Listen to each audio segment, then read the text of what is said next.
नमस्कार और the deep dive में आपका स्वागत है। आज हमारे सामने एक पहेली है। ये इग्नेशिया पीडीएफ नाम के एक दस्तावेज में छिपी है। इसमें सेंट इग्नेशियस बीन के बारे में बताया गया है, पर ये कोई साइंटिफिक पेपर जैसा नहीं है। ये तो एक इंसान की तस्वीर बनाता है, मतलब एक ऐसे इंसान की जो विरोधाभासों से भरा है। तो आज हमारी कोशिश इसी पहेली को सुलझाने की होगी। ये इग्नेशिया व्यक्ति आखिर है कौन? और इस पहेली को समझने के लिए मतलब ये जानना जरूरी है कि हम देख क्या रहे हैं। ये जो विवरण है ना, ये होम्योपैथी जैसी किसी पद्धति की किताब का हिस्सा लगता है, जिसे वो लोग मटेरिया मेडिका कहते हैं।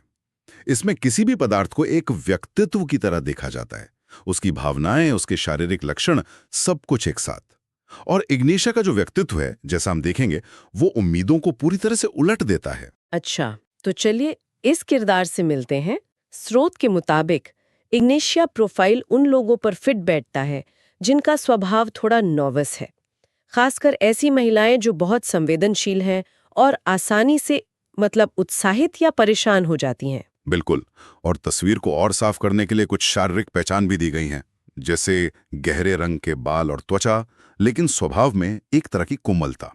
और एक बहुत जरूरी बात, ये लोग दिमागी तौर पर बहुत तेज होते हैं, चीजों को जल्दी पकड़ते हैं, काम भी तेजी से करते हैं। तो हमारे सामने एक तेज दिमाग वाली संवेदनशील महिला की छवि बनती है। स्रोत में इसकी तुलना पल्सेटिला नाम के किसी और प्रोफाइल से भी की गई है। ये पल्सेटिला कौन है और इनकी तुलना क्यों की जा रही है? हाँ, ये एक आम तकनीक है इस तरह की पद्धति में। इसे डिफ्रेंसिएशन कहते हैं। जब दो प्रोफाइल बहुत समान लगते हैं तो उनके बीच का जो फर्क है उसे उजागर किया जाता है, ताकि सही उपाय चुना जा सके। यहाँ पल्सेटिला को इग्नेशिया की, आप कह सकते हैं, ऑपोजिट ट्विन की तरह दिखाया गया है। जहाँ इग्नेशिया डार्क और तेज है, वहीं पल्सेटिला गोरे रंग की, नरम स्वभाव वाली, अक्सर रोने वाली, लेकिन धीमी और फैसले न ले पाने वाली महिला बताई गई है। इस तुलना से इग्नेशिया का किरदार और उभर कर सामने आता है। समझ गई। तो ये एक तरह का साहित्यिक डिवाइस है किरदार को, परिभाषित करने के लिए। लेकिन यहां से चीजें वाकई अजीब होनी शुरू होती हैं। स्रोत इसे कहता है महान विरोधाभासों का उपाय। ये विरोधाभास क्या है? यहीं पर इग्नेशिया की पहेली सबसे गहरी होती है। उदाहरण के लिए, कानों में अगर कोई शोर या गूंज है तो वो संगीत सुनने से बेहतर हो जाती है। आमतौर पर तो हम सोचेंगे कि संगीत उस शोर को और बढ़ाएगा। एक मिनट, ये तो सच में उल्टा है। और भी कुछ है ऐसा? हाँ, बहुत कुछ। बवासीर जैसी दर्दनाक समस्या में चलने फिरने से आराम मिलता है। गले में खराश हो तो कुछ ठोस निगलने पर बेहतर महसूस होता है, जबकि सिर्फ थूक या पानी निगलने पर दर्द बढ़ जाता है। पेट में एक जबरदस्त खालीपन का एहसास होता है, लेकिन खाना खाने के बाद भी वो खालीपन नहीं जाता। ये तो लक्षणों की एक पूरी लिस्ट है जो फिजिक्स के नियमों को ही चुनौती दे रही है। इसमें कोई पैटर्न है क्या, या ये सिर्फ अजीबोगरीब लक्षणों का कलेक्शन है? नहीं नहीं, इसमें एक बहुत गहरा पैटर्न है। इसका बड़ा टेक अवे ये नहीं है कि ये लक्षण अजीब हैं। इसका असली इंसाइट यह है कि यह शरीर का एक तरह का विद्रोह है। जब शरीर हर अपेक्षित नियम को तोड़ रहा हो, चलने से दर्द घटे, निगलने से खराश ठीक हो, तो यह एक गहरे आंतरिक विरोधाभास का संकेत है। The body speaking in opposites. वो कह रहा है कि अंदर कुछ बहुत गड़बड़ है। शरीर का विद्रोह, वाह! ये सोचने का एक बिल्कुल नया तरीका है। तो ये आंतरिक विरोधाभास क्या सिर्फ शरीर तक ही सीमित है, या ये भावनाओं में भी दिखाई देता है? आपने बिल्कुल सही नस पकड़ी है। स्रोत के अनुसार ये भावनात्मक उथल-पुथल का ही बाहरी रूप है। इग्नेशिया प्रोफाइल में मूड इतनी तेजी से बदलता है कि यकीन करना मुश्किल है। एक पल में जोर-जोर से हंसना और अगले ही पल फूट-फूट के रोना। ये उस इंसान की कहानी है जो किसी गहरे दुख, जैसे किसी अपने को खो देना, के बोझ तले मानसिक और शारीरिक रूप से पूरी तरह टूट चुका है। और इसी से जुड़ा एक विवरण है जो मेरे दिमाग में अटक गया है।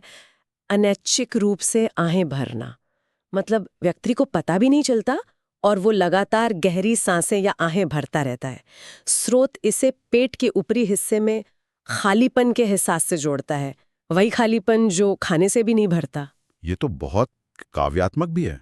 बिल्कुल। और स्रोत इन भावनाओं की जड़ तक भी जाता है। ये कहता है कि ये स्थिति अक्सर दबे हुए गुस्से, गहरे दुख या नाकाम मोहब्बत के बुरे असर से पैदा होती है।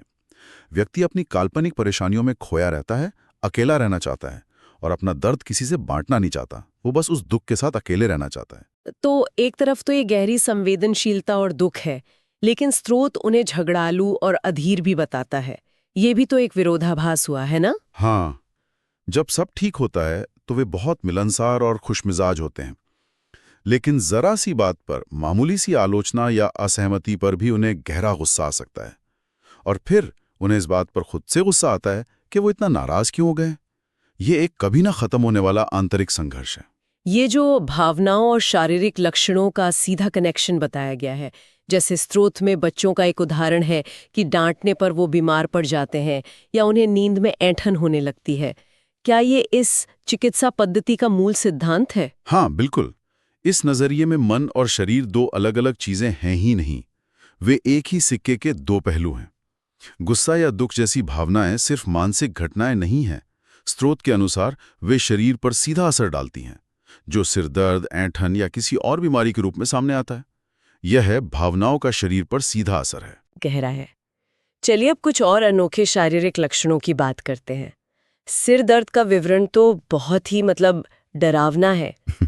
ऐसा महसूस होना जैसे सिर के एक तरफ से कोई कील ठोक रहा हो। ये तो बहुत ही स्पेसिफिक इमेजरी है। और उसका इलाज भी उतना ही अजीब है। जिस तरफ कील ठोकने जैसा दर्द हो रहा है, उसी तरफ करवट लेकर लेटने से आराम मिलता है। फिर से वही विरोधाभासी पैटर्न। एक और खास बात तंबाकू को लेकर है। ऐसे लोग तंबाकू बिल्कुल बर्दाश्त नहीं कर पाते। सिगरेट का धुआं लगते ही उनका सिर दर्द शुरू हो जाता है। और भी कुछ छोटे छोटे अजीब लक्षण हैं, है ना? जैसे बात करते या चबाते समय गाल का अंदरूनी हिस्सा कट जाना, या फिर खाना खाते समय चेहरे पर सिर्फ एक छोटी सी जगह पर पसीना आना, पूरे चेहरे पर नहीं, बस एक छोटे से स्पॉट पर। ये छोटे छोटे विवरण इस प्रोफाइल को बहुत मजबूत बनाते हैं। ये दिखाते हैं कि देखने वाला कितनी बारीकी से हर चीज को नोटिस कर रहा है।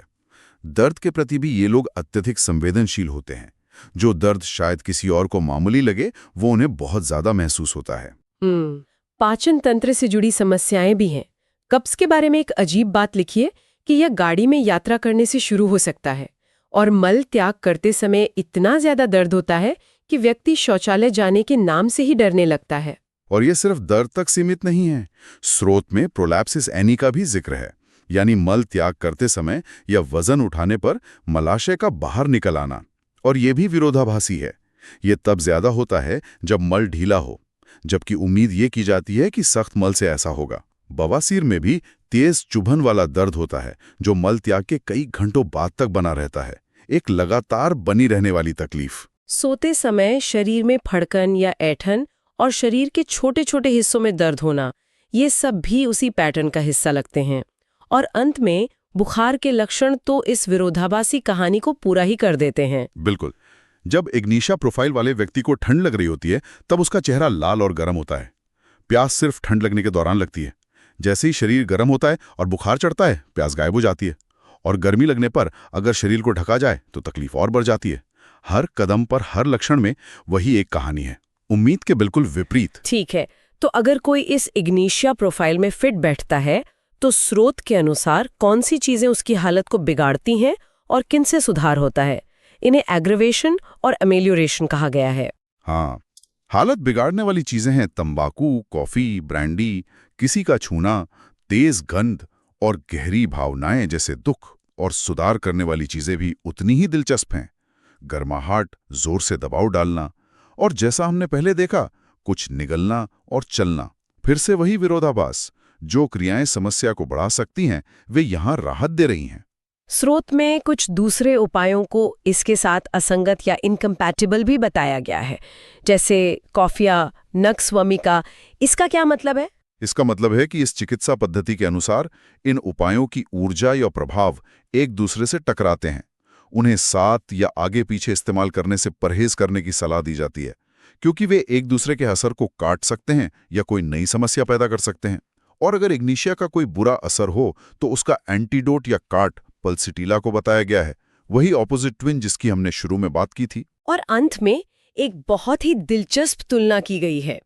इग्नेशिया का महिलाओं की बीमारियों से वही संबंध है जो नक्सवमिका का गुस्सैल पित्त प्रकृति वाले पुरुषों से है। ये तो इसे सीधे सीधे एक स्त्री उपाय के तौर पर स्थापित कर रहा है। हाँ, ये उस समय के सामाजिक नजरिए को भी दिखाता है। और इसी से जुड़ा हेरिंग नाम के किसी डॉक्टर का एक नोट है जो बहुत कुछ कहता है। वो लिखते हैं, उत्तरी अमेरिका में नक्स वोमिका व्यक्तियों की तुलना में इग्नेशिया व्यक्ति कहीं अधिक हैं। ये सिर्फ एक आंकड़ा नहीं है, ये उस समाज पर एक गहरी टिप्पणी हो सकती है। शायद ये कह रहा है कि उस दौर में, उस समाज में बाहर निकलने वाले गुस्से से कहीं ज्यादा भीतरी, अनकहा और दबा हुआ दुख मौजूद था। तो आज की इस पूरी बातचीत को अगर एक जगह देखें तो इग्नेशिया की पहेली का हल क्या है? ये एक ऐसे इंसान का प्रोफाइल है जो अंदर से टूट चुका है और उसका शरीर और मन दोनों इस टूटन को विरोधाभासों के जरिए जाहिर कर रहे हैं। हर लक्षण, चाहे वो चलने से कम होता दर्द हो या निगलने से ठीक होती खराश, एक चीख की तरह है जो कह रहा है कि कुछ भी ठीक नहीं है। बिल्कुल। और सुनने वालों के लिए इसका महत्व ये है कि ये हमें किसी व्यक्ति को देखने का एक बहुत ही समग्र, एक होलिस्टिक नजरिया देता है। ये सिर्फ ये नहीं पूछता कि लक्षण क्या है, बल्कि ये पूछता है कि ये कब होता है, कैसे होता है और क्यों होता है। ये व्यक्ति को टुकड़ों में नहीं, बल्कि उसकी भावनाओं, उसके अनुभवों और उसके शरीर को एक साथ जोड़कर देखता है। और यही बात हमें आज के अंतिम विचार के लिए छोड़ जाती है। इस पूरे विवरण में भावनाओं और शारीरिक स्वास्थ्य के बीच एक बहुत गहरा और सीधा रिश्ता दिखाया गया है। दबा हुआ गुस्सा, सालों का दुख, अपमान, ये सब शरीर में बीमारियों के रूप में सामने आ रहे हैं। ये हमें सोचने पर मजबूर करता है।